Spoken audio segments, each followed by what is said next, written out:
اور DGISPR lieutenant general Ahmad شریف چودھری کی اسلام آباد میں کالج اور اسکول میں طلبہ اور اساتذہ کے ساتھ خصوصی نشست ہوئی۔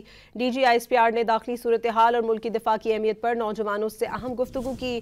خصوصی نشست کے دوران طلبہ اور اساتذہ نے پاک فوج کو خراج تحسین پیش کیا۔ اس موقع پر اساتذہ نے کہا کہ پاک افواج خود مختاری اور قومی سالمیت کے تحفظ کے ساتھ عوام کی حفاظت بھی کرتی ہے۔ آج کی نشست نے طلبہ کو روایتی سوچ سے ہٹ کر غور و فکر کرنے کا بھی موقع دیا۔ طلبہ کا کہنا تھا کہ مورکہ حق میں پاک فوج کے کردار نے نوجوانوں میں پاکستان کے ناقابل تسخیر دفاع کا عزم بڑھایا۔ آج کی نشست سے احساس ہوا کہ میڈیا پر خبروں کو بغیر تصدیق پھیلانا غیر ذمہ دارانہ عمل ہے۔ پاک فوج ہم سے اور ہم پاک فوج سے ہیں۔ اس موقع پر اساتذہ نے کہا کہ پاک افواج خود مختاری اور قومی سالمیت کے تحفظ کے ساتھ عوام کی حفاظت بھی کرتی ہے۔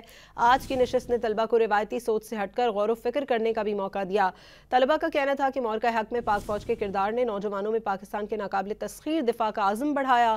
آج کی نشست سے احساس ہوا کہ میڈیا پر خبروں کو بغیر تصدیق پھیلانا غیر ذمہ دارانہ عمل ہے۔ پاک فوج ہم سے اور ہم پاک فوج سے ہیں۔